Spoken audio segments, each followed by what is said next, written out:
a virtual assistant, actually, you can kind of split it to a few different areas. One of them is admin VA. So admin VA most specializes in, let's say you would be doing data entry, you would be doing some documentation for them. So they may be building forms or creating special documents for them. Templates maybe, or something like that. According to what they would be asking for you. You can get in touch with their clients. You can manage the back end side of their business, kind of their tasks, and making sure that they are doing the tasks that they need to do, and kind of keeping track of the tasks and when something has to be finished and things like that. Something like a time management VA. Yes. Nice. So you can incorporate that as well. And then you can get in touch with their clients. You can be their like customer support as well. That all kind of goes into admin. There will be emails, calls, that's correct, things like that. Okay. Messages and things like that. So yeah, you can cover kind of a really wide area, of expertise. And actually a lot of that you already learned through school, like you learned how to use Word and Excel sheets and PowerPoint, so you can do like PowerPoint presentations for a client as well, help them with their course or something. I've seen a lot of content creators since I'm doing the podcast and working a lot on YouTube. I see a lot of content creators who have their like bigger YouTube channels or bigger podcasts, who hire virtual assistants to help them with that, either to like cut content or write a copy or questions for a podcast or things like that, so they help them with different stuff regarding their existing channels. Writing copy as well, things like that. Copywriting, it would be as well one of the trades. Now, as I said, it's really wide. Like, you never know. Every client is different and every client has different needs. Like you can cover personal stuff for them as well. They can ask you to book a trip for them, or, to call customer supports and, discuss something for them that they're waiting, or, so there's a lot of stuff that you can deal with. After admin, then you have like social media. So you can be a social media manager, you can be a social media VA. So it means creating content for them, publishing it, engaging with their targeted audience, doing a strategy for them, being the main person in their, Facebook group or something like that. It's, you can go from Facebook, Instagram, Pinterest, LinkedIn, all of them. And everyone, some either, specialize just like a Pinterest specialist, let's say, and some would go only for Instagram, or someone will be like LinkedIn specialist. You can kind of decide for just one, but you can also be like a social media manager, and you can just do, throughout the whole social media platforms and kind of bring them online. And there's good money in that as well. I did go through that in the course. It's really beneficial because like you have to do it for yourself as well, for your business. It's great, but let's say for me, I chose not to go with social media. So if anyone comes to me and looking for a VA, and if they're looking for help with social media, it's not an area that I'm going to go for. Now, if I have a client, and what I mostly specialized was admin, and I do for clients pretty much anything that they need. And then if they need some help with social media, let's say, just create a thumbnail, or just, create for a blog post, the graphics and things like that, and to engage with people on their social media accounts, that's no problem. I'll do those things, but I won't offer my services to manage someone's account, because I didn't go further into that to specialize for that. So I'm still working on strategies for myself. And honestly, as my business grows, I think the first person I'm going to hire will be a social media manager. Social media, so a VA for social media or a manager, whatever, who's gonna keep things around for me.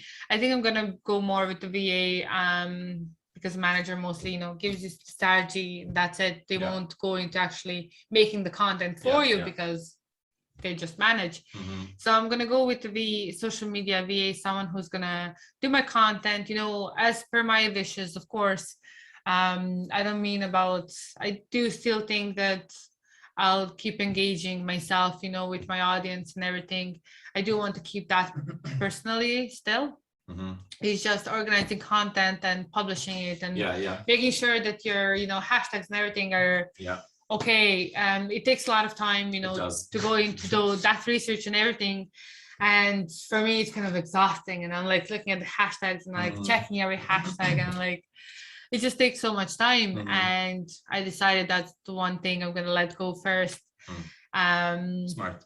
So yeah. A lot of people recommend that online. So if you're not good at something, or if you really don't like it, then just hire a person that's going to do it for you. And then first of all, it removes stress because you don't have to do it. Someone is a lot better than you at it, a lot better than you at it. And it just like solves two problems at the same time. And that's where a VA really comes in handy. I'm thinking about a VA for my podcast as well. I worked with a guy called Dea Banic. We also had on the podcast as well. And he helped me with cutting up videos for the channel. And it saves so much time, like at the start, you probably waste a lot of time. Well, not waste. You invest a lot of time into communicating. Yes, of course.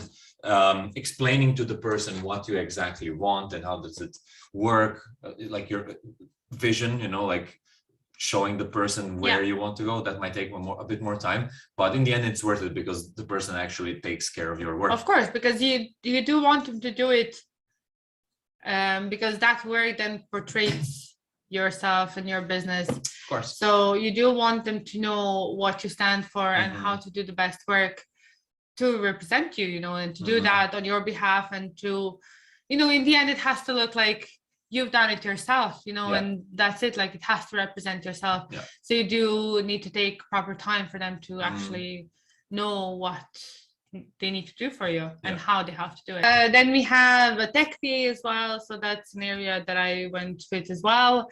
So a tech VA would be looking after website maintenance, website design, website development, and you would cover kind of all the bases that would be, techie, everything that they need to do with some kind of a software or things like that. You would do those things. Now there's a lot of other before we go there, I feel that one seems the hardest to me. Like I'm not a very technical person, especially when you mentioned like programming and things like that. I don't think I would choose that one.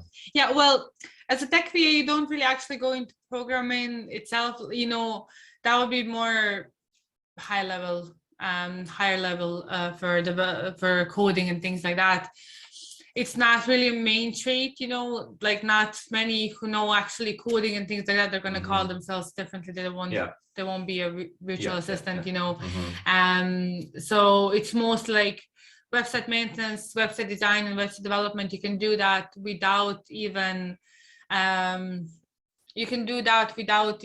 knowing how to code, because nowadays everything's made so much simpler. You can do basically a lot of stuff yourself. It's just plenty of people don't have the time or don't want to bother themselves with that. And as you said, not everyone is tech savvy, so they won't know how to do some of those things. It's creating funnels, landing pages, things like that also fall into that. And then you also have, for more of artists, you have a design VA as well that kind of specializes in that. So you can incorporate web design there as well, but there's like graphic design, and basically logo design and everything that it's kind of basically using Photoshop or Adobe services where you can just design stuff. So it's more for artists, and that's amazing. When you look at it, a lot of people, there's a lot of bookkeepers as well, it falls more to the admin side, but then, there are a lot of financial services that you can offer as a VA as well. So, kind of everyone specializes in something else. These are like 4 main groups, let's say, of VAs, but, there's so many kinds. Like you can be a real estate VA,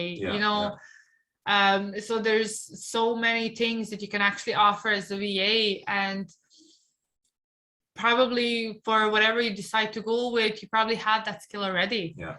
Hey, thanks for watching this video. If you want to see the full version, go to the Uncle Gold Podcast YouTube channel or watch the next clip.